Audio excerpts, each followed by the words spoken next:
Nós vamos fazer a nossa leitura na carta de Paulo aos Efésios, capítulo 4, de 1 a 16.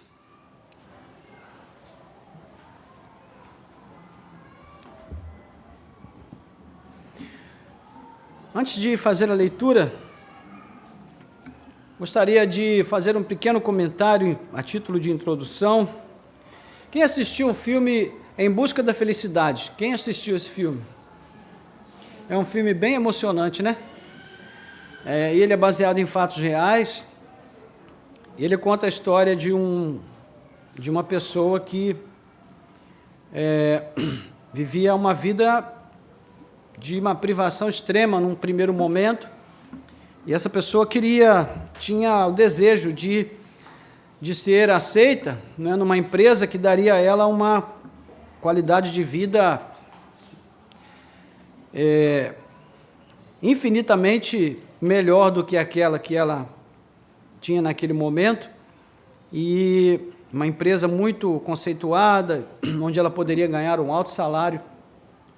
Só que para ela ser aceita nessa empresa, ela precisava fazer um treinamento, um tempo de treinamento. Esse treinamento era longo e ele tinha que investir dinheiro nesse treinamento, e ele não tinha dinheiro para investir, né? Então, quem assistiu o filme sabe que é um filme muito tocante, né? A interpretação do Will Smith é sensacional, e no fim, nós sabemos, né, que essas histórias, nem todas, mas muitas delas acabam tendo um final feliz. Ele, de fato, conseguiu o ingresso na empresa e depois se tornou um homem de muito sucesso na carreira profissional, né? Se tornou um homem de negócios muito conhecido, enfim. Mas nada disso teria acontecido se ele não tivesse se disposto a pagar o preço para chegar, né, a alcançar essa glória, né, pessoal que ele conseguiu do ponto de vista profissional. E a nossa mensagem que o Senhor trouxe para nós essa noite, ela tem a ver um pouco com isso. Tem a ver um pouco com essa questão do que nós somos diante de Deus e qual é o nosso papel na igreja, né? Nós vamos iniciar hoje uma série falando a respeito da igreja, mas queremos fazer isso de uma forma o menos teórica possível e o mais prática possível. Então, estamos escolhendo aqui um caminho bem prático de já entrar falando a respeito de algumas características da igreja, de algumas formas como a Bíblia define a igreja e define os cristãos, aqueles que são membros da igreja. Então, é sobre isso que nós vamos tratar agora, e a palavra que o Senhor tem trazido aos nossos corações para essa noite tem a ver um pouco com isso, com essa questão, não é, do treinamento, da busca de um aperfeiçoamento, de um aprimoramento para um determinado serviço específico. É para isso que nós somos realmente chamados por Deus. Então vamos pensar um pouco sobre isso nessa noite, ok? Então vamos ler Efésios capítulo 4, nós vamos ler inicialmente do versículo 1 até o versículo de número 6, e depois eu peço que você mantenha a sua Bíblia aberta, porque nós vamos ainda considerar aí até o versículo 16, tá bom? Ok, diz assim o texto: por isso, eu, o prisioneiro no Senhor, peço que vocês vivam de maneira digna da vocação que foram chamados, com toda a humildade e mansidão, com longanimidade, suportando uns aos outros em amor, fazendo tudo para preservar a unidade do Espírito no vínculo da paz. Há somente um corpo e um só Espírito, como também é uma só a esperança para a qual vocês foram chamados. Há um só Senhor, uma só fé, um só batismo, um só Deus e Pai de todos, o qual é sobre todos, age por meio de todos e está em todos. Oremos. Nosso Deus e Pai, graças te damos pela leitura da Tua Santa Palavra, que mais uma vez está aberta diante de nós, e agora vamos, ó Deus, refletir um pouco acerca da Tua igreja, a respeito da nossa relação com a tua igreja. Ó Deus, de como nós, enquanto teus filhos amados, somos chamados, ó Deus, para uma santa vocação que nós precisamos desempenhar na nossa vida como cristãos neste mundo, mas que não poderá ser, ó Deus, realizada com êxito se nós não tivermos a preparação necessária e adequada. Então te pedimos, fala, Senhor, sobre isso aos nossos corações nessa noite, de tal maneira que nós saiamos daqui um pouco mais esclarecidos acerca, ó Deus, da nossa vocação, do nosso chamado e também da nossa relação com a igreja do Senhor. Que o teu nome seja glorificado, Senhor, nesta hora, através da pregação e da reflexão na tua palavra. Nós te pedimos e te agradecemos, em nome de Jesus. Amém. Amém, louvado seja Deus. Bom, onde Paulo estava quando ele escreve essa carta à igreja de Éfeso? Bom, ele estava preso, provavelmente em Roma. Isso indica que a carta de Éfeso foi escrita aproximadamente ali entre os anos 62 e 63 da era cristã. E o texto se divide em duas partes, grandes partes. A primeira vai do capítulo 1 ao 3, que é uma seção mais de caráter doutrinário, onde Paulo vai falar sobre o que Deus fez por nós em Cristo Jesus.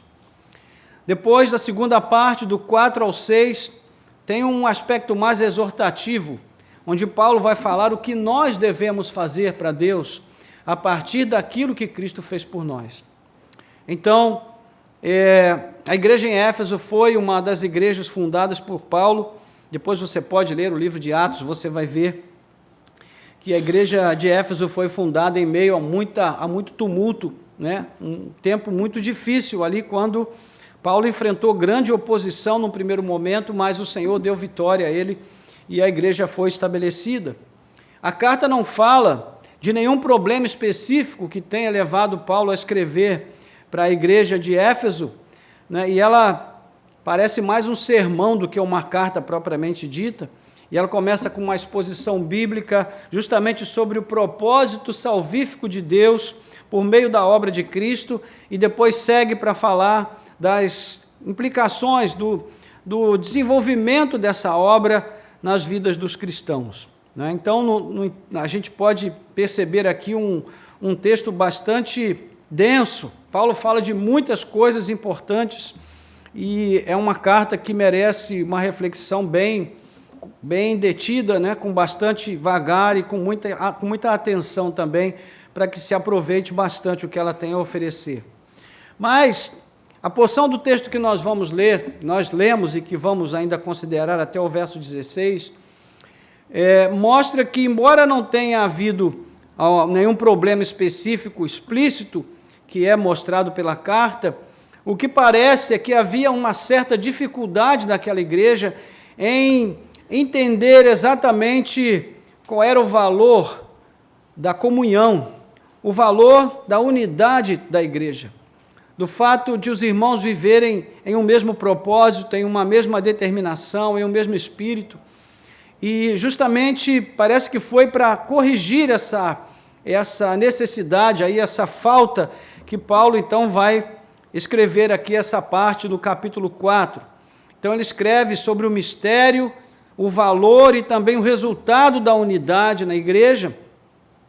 Mas não apenas isso, ele também vai mostrar uma das principais finalidades da igreja, né, que é justamente como a igreja funciona como uma espécie de centro de treinamento. Né? A igreja é o lugar onde nós somos treinados, onde o cristão é treinado para a obra que Cristo tem a realizar com ele neste mundo, né, como cristão, como um servo de Deus. Parece estranho falar da igreja nesses termos, mas quando nós paramos para pensar que o próprio Cristo define a igreja como uma comunidade de serviço, então passa a fazer todo sentido falar dela, né, como um espaço onde os cristãos são treinados para exercer este serviço. Bem, nós vamos ao texto e, à medida que a gente avançar, isso vai ficar mais claro para nós. Né? A primeira parte aí do verso 1 ao 3, o texto vai dizer, Paulo diz: por isso eu, prisioneiro do Senhor, peço que vocês vivam de maneira digna da vocação a que foram chamados, com toda a humildade, mansidão, longanimidade, suportando uns aos outros em amor, fazendo tudo para preservar a unidade do Espírito no vínculo da paz. Existe um imperativo que domina as cartas de Paulo, e ele pode ser definido como crescimento espiritual antes de tudo. Esse é o imperativo que vai determinar praticamente os assuntos de todas as cartas que Paulo escreve. Porque na visão desse apóstolo de Cristo Jesus, um cristão jamais vai alcançar a compreensão do que é a igreja e do que é o cristão na relação com a igreja, ligado a ela, sem que ele cultive no seu íntimo esse desejo ardente de progredir na fé, de crescer na fé. O que a gente lamenta é que, à medida em que o tempo passa, a sensação que nós temos é que parece cada vez mais que os cristãos estão bastante satisfeitos com o nível espiritual que eles alcançaram e que, convenhamos, pelo testemunho da igreja, a um nível bem raso, né? E isso é muito triste, porque isso também explica por que a igreja tem se tornado tão irrelevante para esse mundo em que nós vivemos. Se nós pararmos para pensar que existem tantos milhões de evangélicos no Brasil, né? A última estatística que eu vi, se não me engano, era em torno de 25 milhões, uma coisa assim, e isso já faz muito tempo. Com essa quantidade de gente que teoricamente está em Cristo Jesus e está vivendo uma vida de comunhão com Deus, conhece a Deus, a palavra de Deus, eu acredito que muitas coisas já deveriam ter mudado em nossa nação, né? Mas essa é uma discussão para outro momento, né? O fato é que o que a gente percebe é que parece que esse interesse pelo progresso na fé não está muito na agenda de boa parte dos cristãos que frequentam as igrejas evangélicas no país. A maturidade espiritual, irmãos, é aquele estágio da fé em que o crente adquire o que a gente poderia chamar de tônus, né? Tônus espiritual, que é justamente o quê? O tônus é aquele estágio de elasticidade e resistência que um atleta alcança na sua condição física, né? E ele está preparado para competir em alto nível. Então, nós precisamos também conquistar essa condição na nossa vida espiritual, na nossa fé. E isso nos possibilita, primeiro, discernir o que é a Igreja de Cristo. Segundo, também entender quais são os direitos e deveres do cristão como parte integrante da igreja. E terceiro, viver entre irmãos, sabendo lidar com os desafios, mas sempre amando e procurando a comunhão. E quarto, nos engajando no serviço, dispondo os dons que Deus nos deu para a glória do seu nome. Se nós não conseguirmos chegar a uma maturidade espiritual que nos capacite a entender essas coisas e colocar isso em prática, nossa vida não será uma vida relevante e muito dificilmente nós conseguiremos ficar firmes na presença de Deus, não é? E menos ainda conseguiremos dar um testemunho que possa impactar o mundo ao nosso redor. E quando nós examinamos o texto dessa noite, nós vamos ver como esses princípios vão nortear as palavras de Paulo. Né? A primeira coisa que nós vemos aí é que ele se define como um prisioneiro de Cristo.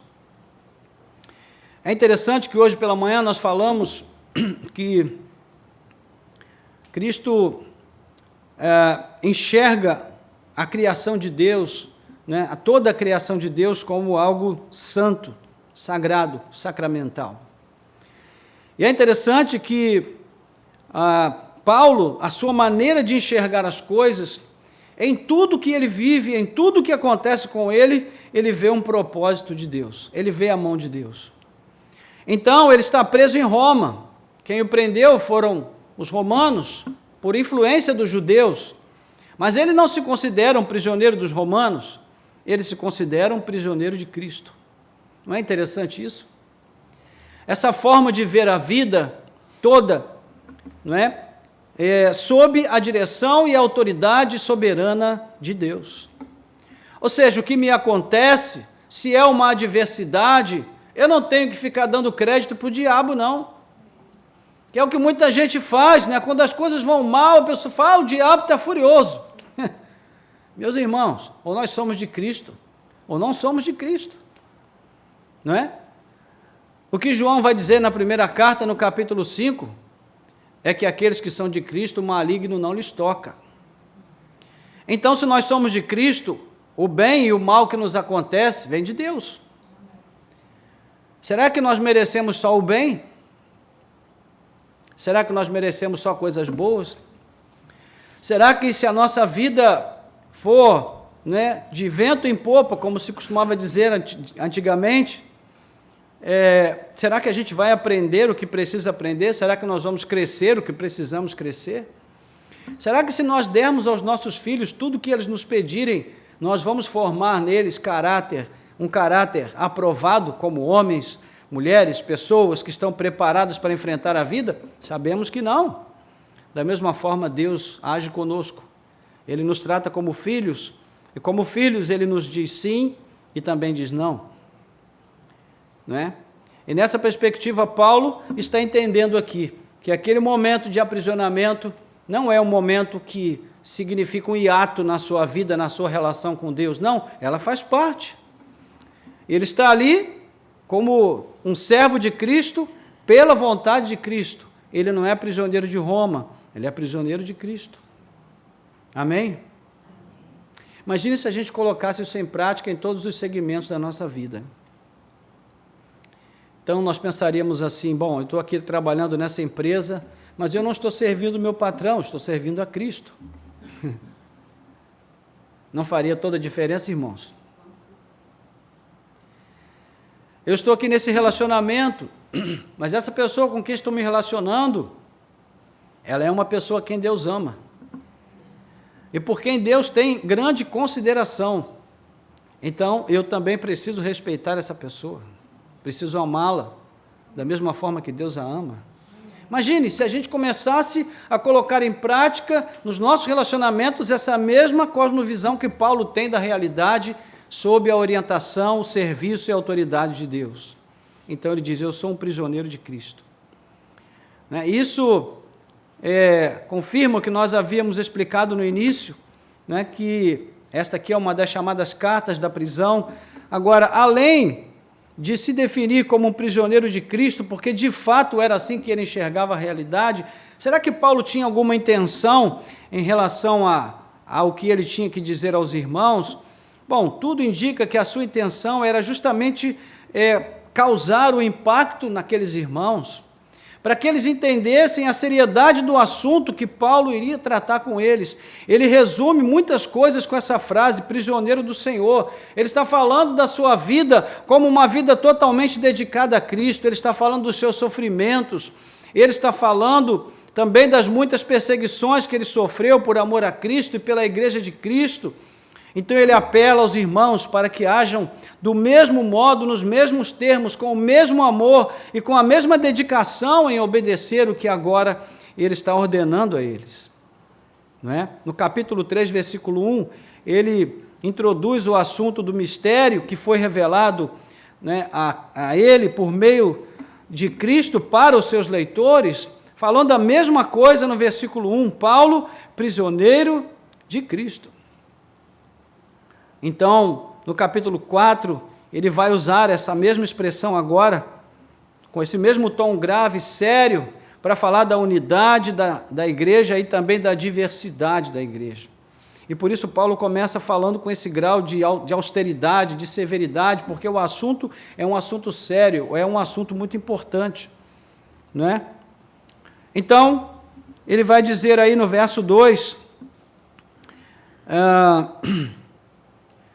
aliás, na segunda parte do verso 1, né, ele diz, por isso eu, prisioneiro do Senhor, peço que vocês vivam de maneira digna da vocação a que foram chamados. Então agora ele fala da nossa vocação. Paulo quer que os irmãos em Éfeso vivam de acordo com a sua vocação, com o seu chamado. Mas qual seria essa vocação? Se você voltar um pouquinho aí no capítulo 1, versículos 4 a 6, ele vai dizer: antes da fundação do mundo, Deus nos escolheu nele, esse nele aqui é em Cristo, para sermos santos e irrepreensíveis diante dele em amor.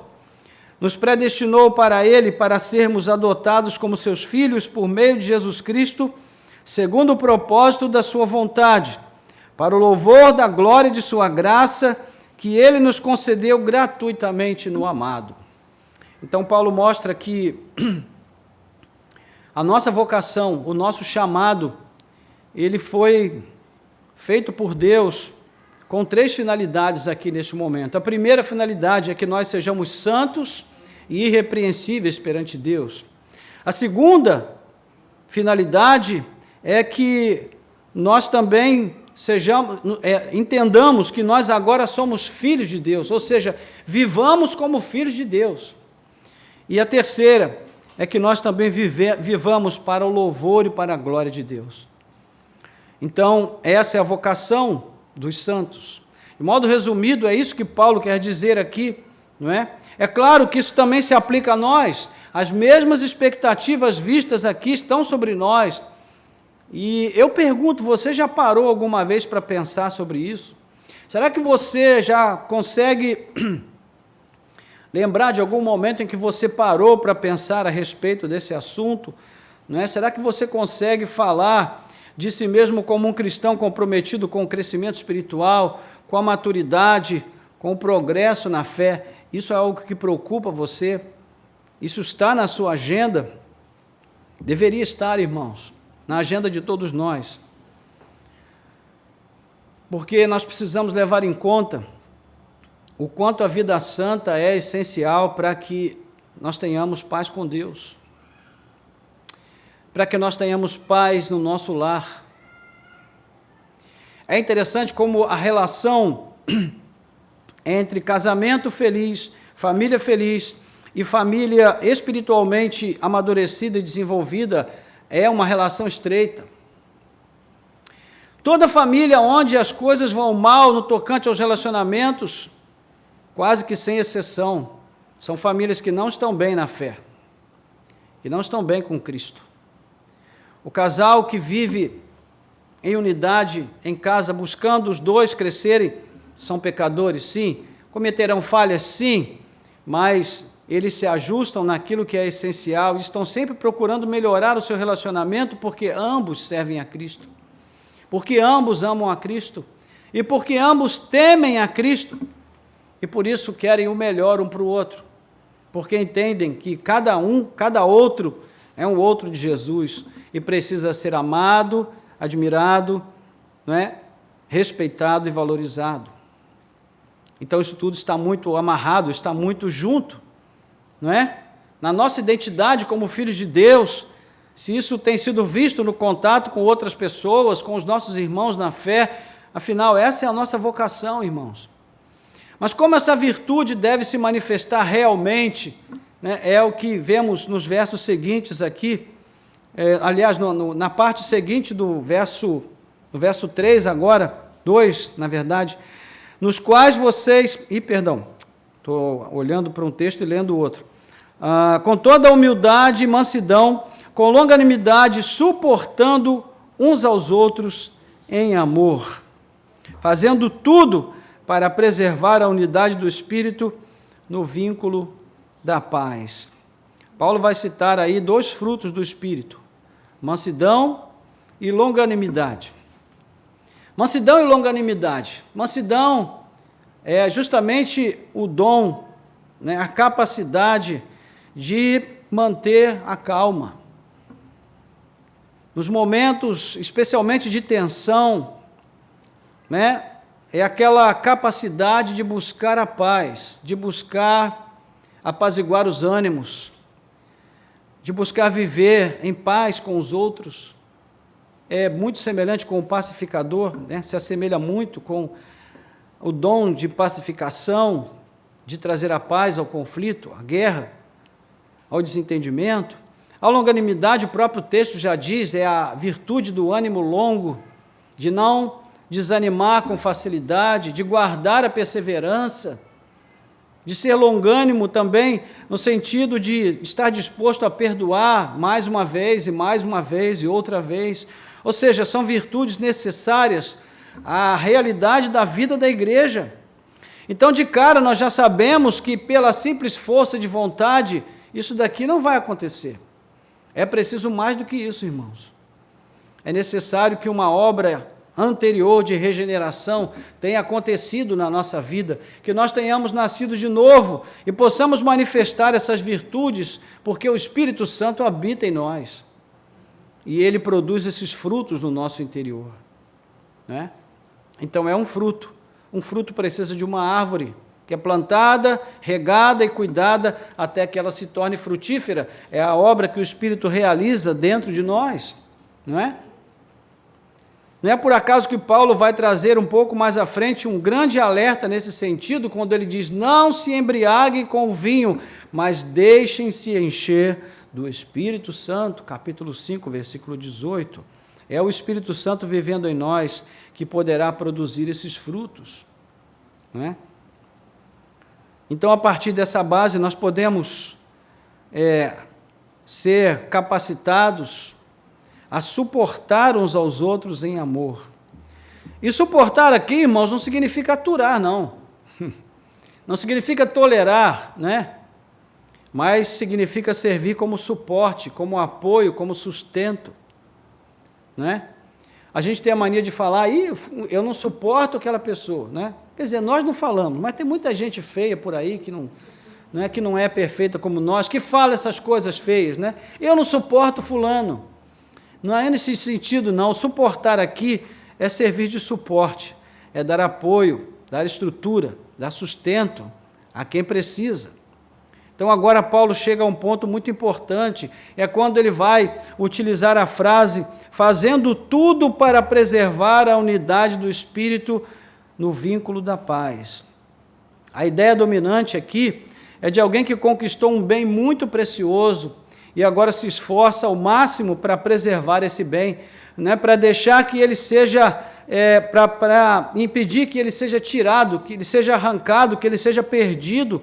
Então, existe um esforço, uma determinação. A unidade é a unidade do Espírito, porque é o próprio Espírito que vem, né, até nós por Cristo, que promove e sustenta a unidade da igreja. A paz é o vínculo que nos une, porque quando nós somos justificados por Cristo, Ele promove a paz entre nós e Deus, e também promove a paz entre nós e os nossos semelhantes, dentro dos nossos relacionamentos. Paulo vai falar algo semelhante em Colossenses 3,15, né, que ele diz que a paz seja o árbitro em nossos corações. Uma palavra muito bonita também. Então, irmãos, a pergunta a fazer aqui é a seguinte: será que eu estou fazendo tudo que está ao meu alcance? Será que realmente eu estou fazendo tudo para viver em unidade, para promover a unidade, para proteger a unidade? Não é? E para que isso aconteça, antes de tudo, algo deve ser bem compreendido. E o que é? Se eu sou de Jesus, então eu estou ligado à sua igreja e a sua igreja está ligada a mim. Não é? Eu não posso viver como se esse vínculo não existisse, porque ele existe. Então, eu preciso lidar com a igreja com mais consideração e respeito, afinal, nós estamos falando do corpo de Cristo, não é? Isso nos leva ao próximo ponto, que vai dos versículos 4 a 6, quando ele diz: mas Deus sendo... olha eu de novo lendo o texto errado. Eu vou dobrar essa página aqui. Pronto, agora eu não leio mais errado. Agora eu vou ler certo. Versículo 4. Há somente um corpo e um só Espírito, como também é uma só a esperança para a qual vocês foram chamados. Há um só Senhor, uma só fé e um só batismo, um só Deus e Pai de todos, o qual é sobre todos, age por meio de todos e está em todos. Pois bem, depois que Paulo apela, né, ao esforço pela preservação da unidade, então ele vai mostrar por que é coerente que a igreja vive em unidade. A primeira coisa que a gente vai notar aqui é que ele usa a Trindade bendita como padrão de unidade nesse ponto, não é? Então, primeiro ele diz que nós somos salvos em um só corpo, que é o corpo de Cristo, como Romanos capítulo 12, versículo 5 vai dizer, não é? Que nós somos salvos em um só corpo e o corpo é o corpo de Cristo. Ou seja, não há outro lugar, não há outro endereço, não há outra vida cristã que não seja vivida no corpo de Cristo. Essa história do crente que não vai à igreja, isso é balela, meus irmãos. Isso é uma forma de justificar a preguiça, não é? A falta de vontade, a falta de conversão, a falta de humildade. E então as pessoas dizem, não, eu não vou à igreja porque eu me decepcionei. Ora. Quem somos nós para nos decepcionarmos com alguém, né? Para mim, essa é a frase mais egoísta e mais estúpida que existe, quando alguém diz assim, estou decepcionado com fulano.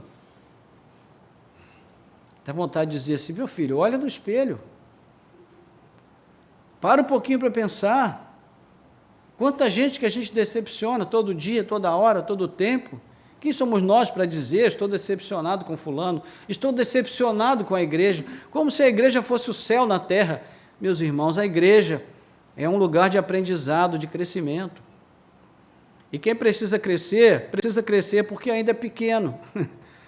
Quem precisa ser aperfeiçoado porque ainda não é perfeito. Então a igreja não é um lugar de perfeitos, a igreja é um lugar de pecadores arrependidos, que estão prontos para se esconder sob a cruz de Cristo, sobre o amor de Deus e a graça salvadora do Senhor. Então, a igreja de Cristo é a única igreja verdadeira que existe nesse mundo. Não existe outra. Se eu sou um cristão, eu só posso viver no corpo e jamais fora do corpo, se eu viver em Cristo e se eu viver na igreja. Nós sabemos que desde que Cristo foi levado de volta ao céu, o único corpo que ele tem nesse mundo é a sua igreja. Não é? Paulo vai dizer aqui nos versos 22 e 23, do capítulo 1, ele sujeitou todas as coisas debaixo dos pés de Cristo, e para ser o cabeça de todas as coisas o deu à igreja, a qual é o seu corpo, a plenitude daquele que a tudo enche em todas as coisas. Então imagine você, se na sua forma de lidar com o seu próprio corpo, você só se preocupasse com a cabeça. Imagine. E você pensasse assim, não, estou com um probleminha aqui no meu pé, mas eu não vou cuidar não, porque não é na cabeça. Eu só vou me preocupar com a cabeça. A questão é que o nosso corpo é uma unidade, né? Nós temos memória olfativa, memória auditiva, né? Nós temos terminais nervosos no nosso corpo inteiro que estão ligados à nossa mente, então o nosso corpo é uma unidade. Cristo não vai salvar só a nossa alma, ele também salva o nosso corpo. O cristão não é um filósofo grego, ele não é um crente platônico, né, para desprezar o corpo em benefício da alma. Cristo salva o corpo e salva a alma. Então, da mesma forma, nós não podemos pensar em honrar a Cristo sem honrar o corpo de Cristo. Tem sentido isso, irmãos? Tem, né? A igreja é o corpo de Cristo, então a gente deveria pensar melhor a respeito da maneira como nós lidamos com a igreja. Então, se eu me recuso a viver vinculado ao corpo, eu também rejeito a cabeça. E se eu desprezo a comunhão com a igreja, eu rejeito o corpo. E, por extensão, eu rejeito a Cristo. Entende isso? É simples, mas, ao mesmo tempo, é tão difícil a gente conseguir colocar isso na cabeça das pessoas, né? O segundo ponto, Paulo fala que nós também somos salvos em um só Espírito. O princípio aqui é o mesmo, né? Em outra carta, ele junta a metáfora do corpo e a pessoa do Espírito, e fica tudo ligado quando ele diz assim, pois em um só Espírito, todos nós fomos batizados em um só corpo, quer judeus, quer escravos, quer livres. 1 Coríntios 12, 13. Então não dá para separar essas coisas, só há um jeito de estar ligado a Cristo, é vivendo em comunhão com o seu corpo, com a sua igreja. Não é? Depois ele fala que também somos salvos em uma só esperança. O que todos os crentes esperam é uma e a mesma coisa, meus irmãos, a vida gloriosa definitiva na presença de Deus. Essa é a nossa esperança. A nossa esperança não está nesse mundo aqui. Mas até essa esperança só pode existir em nós como obra do Espírito. Não é? Nos versos 18 a 23 do capítulo 1, ele vai dizer assim: peço que Ele, Deus, ilumine os olhos do coração de vocês, para que saibam qual é a esperança da vocação de vocês, qual é a riqueza da glória da sua herança nos santos, e qual é a suprema grandeza do seu poder sobre nós, os que cremos, segundo a eficácia da força do seu poder. E ele exerceu esse poder em Cristo, ressuscitando dentre os mortos e fazendo sentar à sua direita nas regiões celestiais, acima de todo principado, potestade e poder, domínio e de todo nome que se possa mencionar, não só no presente século, mas também no vindouro. Ou seja, a nossa esperança é a consumação gloriosa do reino de Cristo. Não é? Ele também fala de um só Senhor, uma só fé, um só batismo, um só Deus e Pai de todos. Ou seja, no final das contas, só existe um Deus que é Pai de todos, que é sobre todos, que age em todos e que está em todos. O que Paulo quer mostrar aqui é que não existe lógica na carreira solo. Não existe lógica na vida de isolamento em relação à igreja. Não existe lógica em trabalhar pela desunião do povo de Deus, quando se pode dividir o próprio, quando não se pode dividir o próprio Deus, né? Ou o Pai, ou o Filho, ou o Espírito Santo. Nós não podemos dividir a Trindade bendita, assim como nós não podemos dividir a igreja de Cristo. Então, a gente passa a perceber que existe muito mais seriedade na nossa relação com a igreja do que nós poderíamos imaginar. Mas, afinal, como será possível viver essa vida tão consciente, madura e consistente, não é? Será que a gente consegue somente com a força de vontade? Não, irmãos. Nós precisamos que o Espírito Santo trabalhe isso em nós. Mas também precisamos de treinamento. É o que nos leva à parte principal que nós queríamos chegar, versículos 7 a 13, que diz assim: e a graça foi concedida a cada um de nós, segundo a medida do dom de Cristo. Por isso diz, quando ele subiu às alturas, levou cativo o cativeiro e concedeu dons aos homens. Ora, o que quer dizer ele subiu, senão também que havia descido até as regiões inferiores da terra? Aquele que desceu é também o mesmo que subiu acima de todos os céus, para encher todas as coisas. Ou seja, ele está dizendo aqui que Deus concedeu a cada um de nós um dom mediante a graça que está em Cristo Jesus. Então ninguém aqui pode dizer: ah, pastor, eu não sirvo a Deus porque eu não tenho nenhum dom. Não é verdade. O apóstolo Paulo diz que a cada um de nós foi concedido um dom, pelo menos. E que com esse dom nós deveríamos servir a Cristo.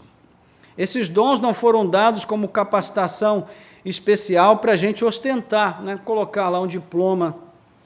Recentemente eu fui aparar, né, o cabelo num salão e cheguei lá, fiquei impressionado com o tanto de diplomas que tem pendurado na parede, né? E fiquei pensando sobre aquilo, né? Observando depois o tipo de trabalho que é feito ali no salão. Achei muito interessante, né, que a pessoa tenha feito tantos cursos, mas, ao mesmo tempo, me peguei criticando essa atitude, porque é uma atitude de ostentação, né? Quase que uma parede inteira fechada com um monte de diplomas. E tem muita gente que gosta de ostentar essas coisas. Então, os dons espirituais, eles não são para serem ostentados. Eles são ferramentas que Deus nos deu para o serviço da sua obra. Né? 1 Coríntios capítulo 12, versículo 7, O apóstolo Paulo diz que o Espírito nos concede dons para um fim proveitoso, ou seja, o Espírito precisa colher frutos com os dons que ele nos dá. Então Paulo cita aqui o Salmo 68, 18. Se você olhar lá no Salmo, você vai ver que é um Salmo de Davi, onde ele descreve uma volta triunfante de um rei quando ele vem da batalha, e após derrotar os seus inimigos, ele vai receber honra, presentes e todas as homenagens no seu cortejo de vitória, onde ele também vem arrastando os seus inimigos cativos, acorrentados, algemados. E é evidente que a ideia aqui que Paulo tem é mostrar como Cristo triunfou sobre todos os seus inimigos, sobre todos os inimigos que ele enfrentou. O mundo, o diabo, o pecado e a própria morte, Cristo venceu todos eles. E em sua vitória ele recebeu honra e também glória, e ele foi elevado às alturas para se assentar ao lado direito de Deus Pai, e ali ele levou cativo o próprio cativeiro, especialmente do pecado e da morte. Louvado seja Deus. A grande diferença, sabe qual é? É que nesse caso Cristo não recebeu presentes, mas ele é quem deu presentes. Ele é quem concedeu dons graciosamente a todos os que ele libertou do cativeiro, a saber, aqueles que creram em seu nome. Ou seja, todos nós, ele nos concedeu dons. Então Paulo explica que ele subiu ao céu porque de lá havia descido, ele veio até nós e desceu até o nível mais baixo que os seres humanos podem descer, como Paulo explica em Filipenses 2, para buscar os que estavam perdidos ali. Fazendo alusão a um escritor chamado Carlos Mesters, ele diz que Cristo desceu aos porões da humanidade para salvar aquelas formigas operárias que jamais tinham visto a luz até que Cristo entrou nas suas vidas. Nós vivíamos como as formigas operárias, lá no submundo do formigueiro, trabalhando para um bem que nós nunca iríamos desfrutar. Mas Cristo nos salvou, nos tirou da escuridão e fez com que nós nos assentássemos nos lugares celestiais com Ele, como vai estar aqui escrito no capítulo 1, versículo 3. Então, recebemos privilégio maravilhoso da parte de Deus, né, irmãos? Ao subir aos céus, Ele deu plenitude a todo o propósito salvífico de Deus, ou seja, Ele encheu todas as coisas, não é? Jesus completou todo o percurso no plano de salvação de Deus. E aqui Paulo vai mostrar como nós somos treinados na igreja para servir ao Senhor, na parte que Ele designou que caberia a nós para edificar a sua igreja. Então nós vamos ver aí a partir do verso 11, quando ele diz assim: e Ele mesmo concedeu uns para apóstolos, outros para profetas, outros para evangelistas e outros para pastores e mestres, com vistas ao aperfeiçoamento dos santos para o desempenho do seu serviço, para a edificação do corpo de Cristo, até que todos cheguemos à unidade da fé e do pleno conhecimento do Filho de Deus, ao estado de pessoa madura, à medida da estatura da plenitude de Cristo. Glória a Deus. Então, irmãos, fazendo alusão ao antigo filme, os dias que nós vivemos aqui neste mundo são dias de treinamento. Dias em que nós somos levados a situações difíceis, a momentos aflitivos, também a momentos de sucesso, de alegria, de muita felicidade. E todos esses processos pelos quais nós passamos são processos através dos quais Deus vai treinando a nossa vida, porque nós estamos num processo de contínuo treinamento para fazer a obra que Cristo tem a realizar através de nós, não é?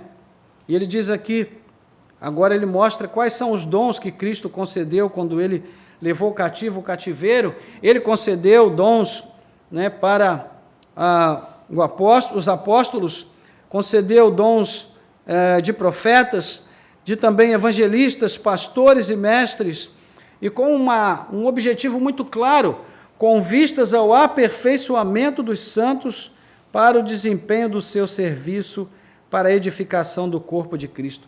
Isso quer dizer, irmãos, que Cristo espera que nós tenhamos apreço pelo progresso na fé, que Ele espera que nós tenhamos desejo de crescer, irmãos, é preciso crescer, não é? Você deve conhecer pessoas que ficaram velhas e não cresceram, não é? A gente conhece muita gente assim ao longo da caminhada. Tipo, esses motoqueiros aí que já passaram dos 70, mas fica aquele adolescente grudado ali no cangote do cara, aí ele vai, mete uma tatuagem, se aposenta e mete uma tatuagem no braço. Primeiro ele malha, né? Aí depois ele faz uma tatuagem no braço, coloca aquela camiseta, compra uma moto bem irada e sai por aí. Aí o adolescente foi realizado no seu sonho, finalmente, né? Então, assim, pelo amor de Deus, se tem alguém aqui nessas condições, me perdoe, não é uma crítica. Eu acho que não, né? Não tem nenhum motoqueiro aqui na igreja, mas... Enfim, eu realmente não consigo me conter diante dessas coisas. Eu sempre faço um comentário e minha esposa, de novo, você vai falar, minha filha, mas eu não consigo me conter, porque é demais. Mas, enfim, são as coisas dos homens, né? Na igreja também acontece isso, irmãos. A gente lida com pessoas que estão na igreja há anos a fio, e elas ficam agarradas em coisas tão pequenas, tão medíocres, tão ínfimas, tão insignificantes, brigam por coisas que não são nada, e deixam de brigar pelo que deveriam brigar. Isso é uma coisa que, quando acontece, deixa a gente muito triste, com uma sensação de fracasso. Parece que o trabalho que a gente faz não alcança aquela pessoa. E a gente se sente fracassado com isso, né? Então, a expectativa que Deus tem a nosso respeito é que nós tenhamos o desejo de crescer, de buscar o aperfeiçoamento.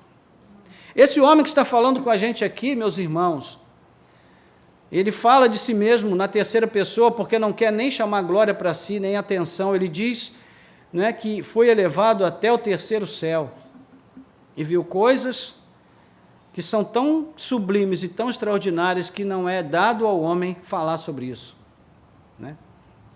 Outra coisa também que eu não entendo, né? Paulo foi levado ao terceiro céu e ele diz que o que ele viu foi tão sublime que ele não se via em condições de comentar por conta da sublimidade do que ele viu. Aí hoje você escuta por aí testemunho de gente falando que foi ao céu, foi ao inferno, foi tudo que é lugar, e aí conta tudo que viu, e fica todo mundo impressionado, e eu fico pensando, realmente Paulo era um pobre mesmo, porque ele, né, que teve uma experiência tão mais gloriosa com Deus, não se sentiu digno de falar sobre isso, e essas pessoas contam tudo com detalhes. Meu Deus, tem alguma coisa muito errada na igreja, não tem, irmãos? E a gente acredita nessas coisas muitas vezes. Então, assim, eu não tenho nada contra a questão da experiência. Existem muitas que são legítimas. Mas veja, se alguém realmente foi elevado até os céus e viu o que Paulo viu, essa pessoa vai ter a mesma reação, ela vai chegar aqui e vai dizer, olha gente, eu não sou digno de falar, e ninguém aqui é digno de ouvir o que eu vi lá, porque realmente não somos. Esse homem, ele diz em Filipenses capítulo 3, irmãos, eu não julgo que eu tenha alcançado a perfeição. Mas sabe o que eu faço?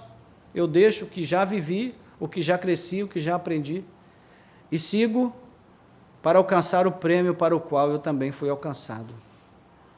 Eu busco o aperfeiçoamento a cada dia. A gente não fica envergonhado com isso, irmãos?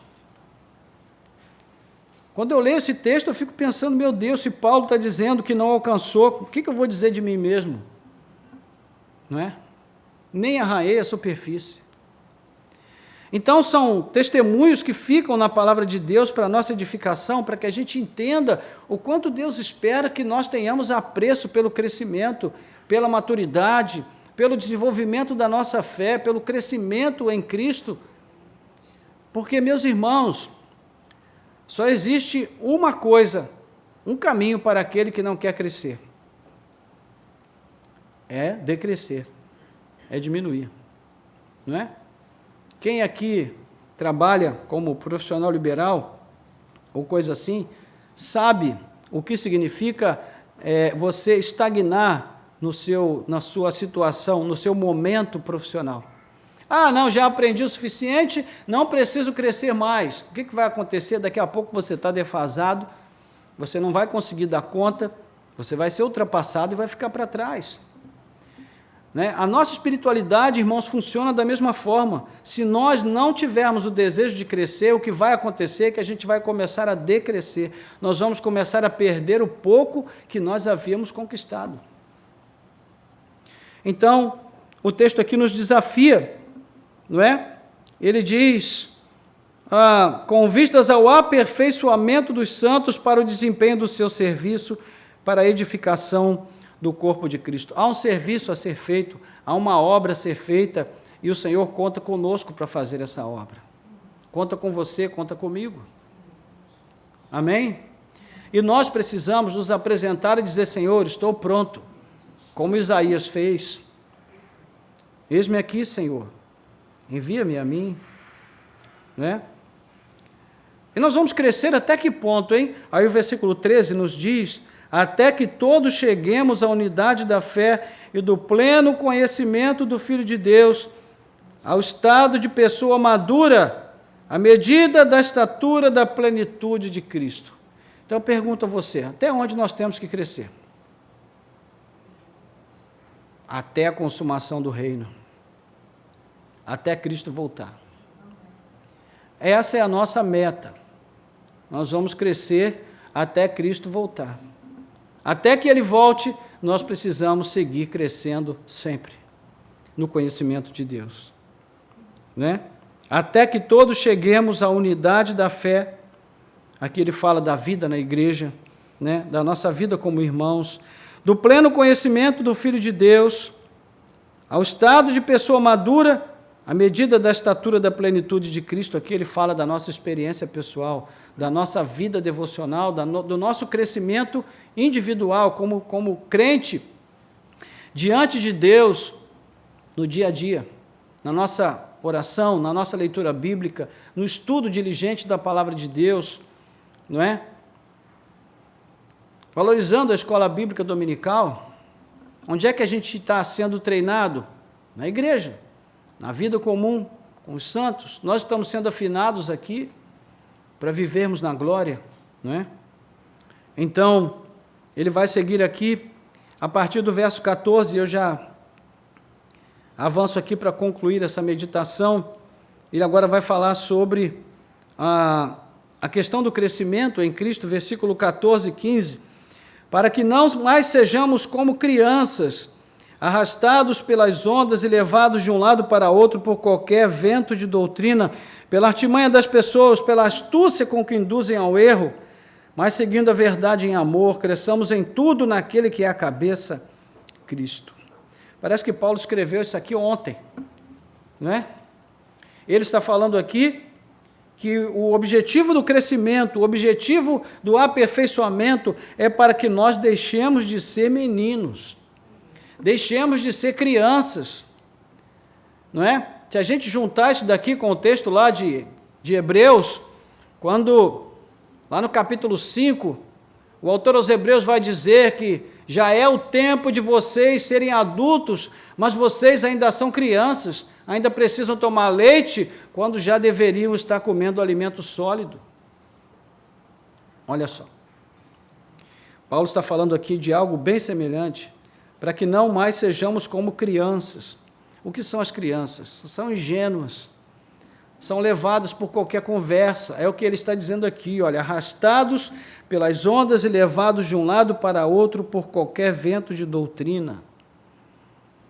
Meus irmãos, o que não falta hoje na igreja é vento de doutrina. Aliás, hoje na igreja tem vento, tem tufão, tem furacão, tem ciclone, tem tudo, e o pessoal está sendo arrastado aos montes por aí, porque qualquer novidade hoje encanta as pessoas, engana as pessoas.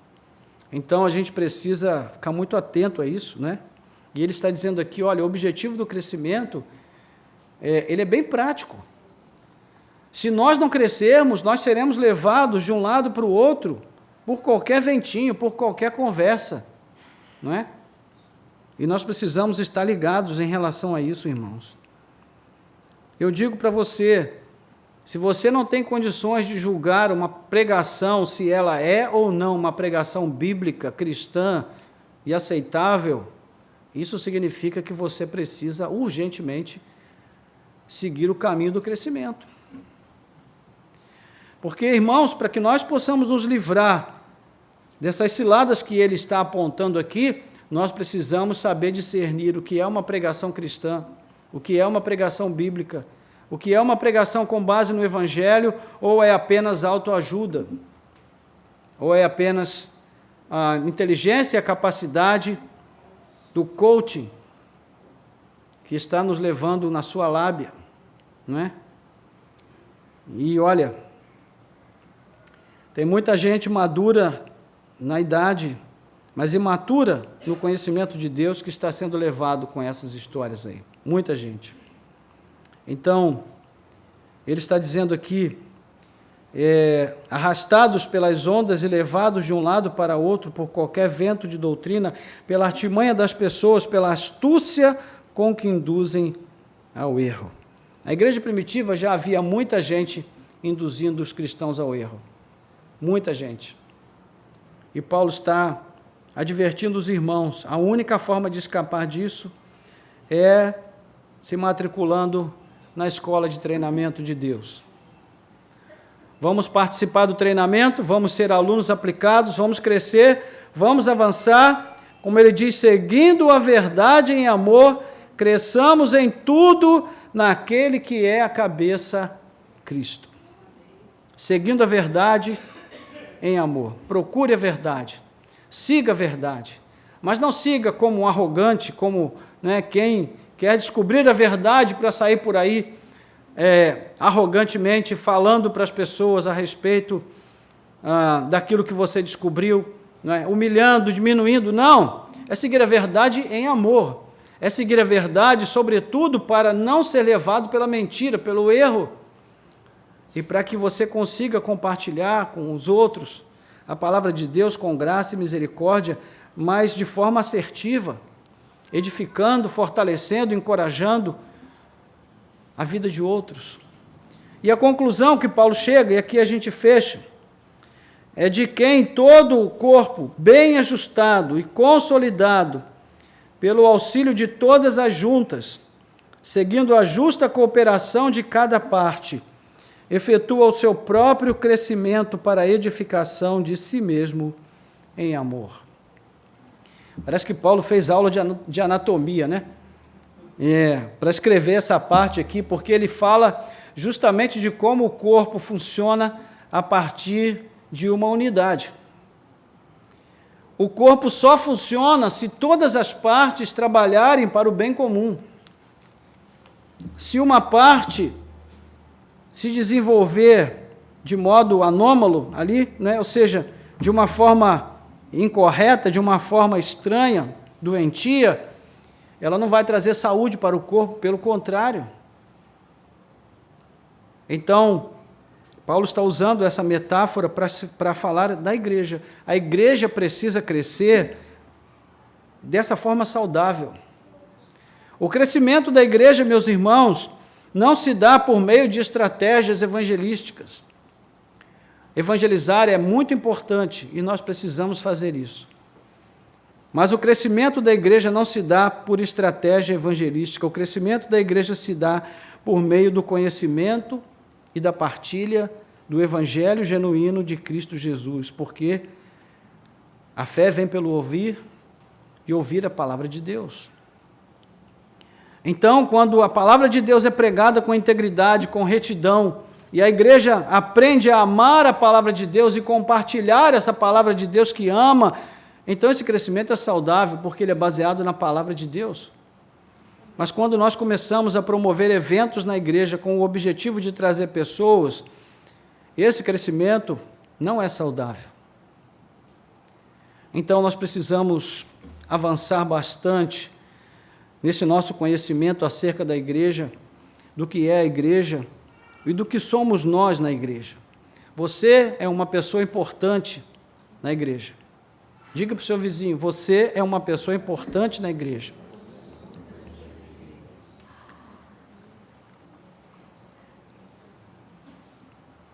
E quando você falta, faz falta. Porque ninguém substitui você. Nesse sentido, todos nós somos insubstituíveis. Ninguém me substitui na igreja, ninguém substitui você na igreja. Porque a nossa parte é a nossa parte. Imagine você, né, se por uma fatalidade uma pessoa perde, né, o dedo anular, e aí fala assim, não tem problema, vou botar o dedão no lugar dele, vai ficar tudo bem. Não vai ficar tudo bem. Cada parte é uma parte, e cada uma delas tem a sua função no corpo, e todas elas são importantes, são necessárias, são fundamentais para que o corpo tenha saúde. E eu digo para você, essa igreja precisa de você, precisa do seu compromisso, precisa do seu engajamento, precisa dos seus dons, porque ninguém vai fazer aquilo que Deus quer fazer através de você. Deus pode fazer igual ou melhor até através da vida de outra pessoa, mas o que Ele quer fazer com você e por meio de você, Ele só pode fazer com você e por meio de você. Então, irmãos, precisamos avançar neste ponto, precisamos crescer, aprender e colocar em prática aquilo que nós estamos aprendendo nesse sentido. A igreja é muito mais do que nós pensamos. A comunhão significa muito mais do que nós imaginamos. É algo muito mais sério, muito mais profundo, muito mais real, né? E também muito mais abençoador do que a gente pode imaginar. Então, que Deus nos conceda a graça de compreender aquilo que a sua palavra tem trazido para nós nessa noite. Eu tive que dar uma corrida aqui, porque tinha tanta coisa a falar, mas a hora hoje também não cooperou, né? Passou mais rápido do que sempre, e estamos chegando aqui ao final dessa nossa reflexão. Mas eu quero deixar isso com você a título de aplicação. Matricule-se na escola de crescimento, na escola de treinamento de Deus. Diga, Senhor, olha, eu não quero ficar aqui parado na situação onde eu me encontro. Por mais cômodo que seja o meu lugar, a minha situação, eu quero crescer, eu quero avançar, eu quero me tornar um cristão maduro, eu quero ser usado por Ti, ser uma bênção nas Tuas mãos. E se o Senhor tem me dado dons, eu quero colocar esses dons a Teu serviço, para a Tua glória e para a Tua honra. Porque, meus irmãos, eu digo uma coisa para vocês, ninguém consegue ser pleno neste mundo, e ninguém consegue estar plenamente satisfeito se não colocar os seus dons a serviço de Deus. Ninguém. Sempre vai faltar alguma coisa. Vamos orar, curva a sua cabeça. Nosso Deus e Pai, em nome de Jesus, nós queremos Te louvar, Senhor, Te bendizer pela Tua palavra, que mais uma vez tem trazido desafios para nós. E, Senhor, nós não podemos atender a esses desafios apenas pela nossa boa vontade. Nós queremos, sim, ó Deus, ouvir o Teu chamado e colocar as nossas vidas à disposição de cumprir esta vocação. Mas, Senhor, nós não temos o poder de fazer aquilo que só o Teu Espírito pode fazer. Então, nós Te pedimos, Pai amado, em nome de Jesus, que o Teu Espírito possa mover aqui o nosso interior, o nosso coração, que Ele venha tocar na nossa alma com profundidade nessa noite. Ó Deus, para nos levar ao despertamento pessoal, de tal maneira que nós, Senhor, possamos voltar, Senhor, dar um passo ou dois atrás, ó Deus, e ver onde nós deixamos ali guardados os nossos dons, os dons que o Senhor nos tem dado para o Teu serviço, que nós possamos tomar esses dons e voltar, Senhor, para a escola de treinamento, voltar, Senhor, para o dia de treinamento, Senhor, que acontece todo o tempo na nossa vida, através do qual o Senhor está nos aperfeiçoando para algo maior e melhor. Não deixa, Senhor, que nós nos entreguemos, ó Pai, à ingenuidade, à falta de recursos, ó Deus, que nos limitam tanto e que nos fazem presa fácil do inimigo, que está sempre à espreita, buscando, Senhor, aquela ovelha descuidada, desgarrada, que não está ligada ao rebanho e que pode facilmente ser atacada e consumida sem saber se defender. Ajuda-nos, ó Deus, para que nós estejamos preparados, para que o bom pastor esteja sempre, Senhor, diante dos nossos olhos e nós jamais nos afastemos da sua presença, para que nós não nos tornemos presa fácil. Ajuda-nos, Senhor, a buscar, ó Deus, o anseio pelo crescimento, Pai, como uma meta importante para a nossa vida, assim como nós temos metas profissionais, assim como nós temos metas para tudo na vida, que nós também estabeleçamos metas, ó Deus, e que nós sigamos essas metas com disciplina até alcançarmos o resultado do crescimento, da maturidade, para que nós possamos desempenhar o serviço que o Senhor tem para nós, e a nossa vida seja, ó Deus, um instrumento útil para a Tua glória e para a Tua honra. E o Senhor nos capacite para que nós possamos dar a nossa contribuição, para que este pequeno corpo que se reúne aqui neste lugar seja saudável e alcance a condição de frutificar e de crescer, Senhor, com saúde, de crescer um verdadeiro crescimento genuíno, que seja, ó Deus, também para a Tua honra e para a Tua glória.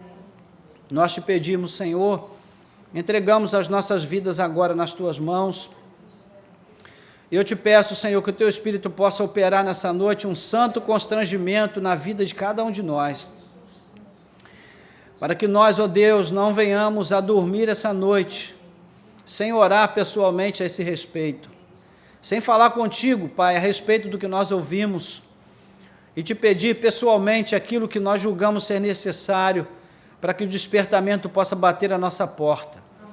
E nós saiamos, ó Deus, da zona de conforto para, ó Deus, buscar o engajamento nessa jornada, nesse caminho, ó Deus, de maturidade e de crescimento. Nós te pedimos e te agradecemos. Em nome de Jesus. Amém.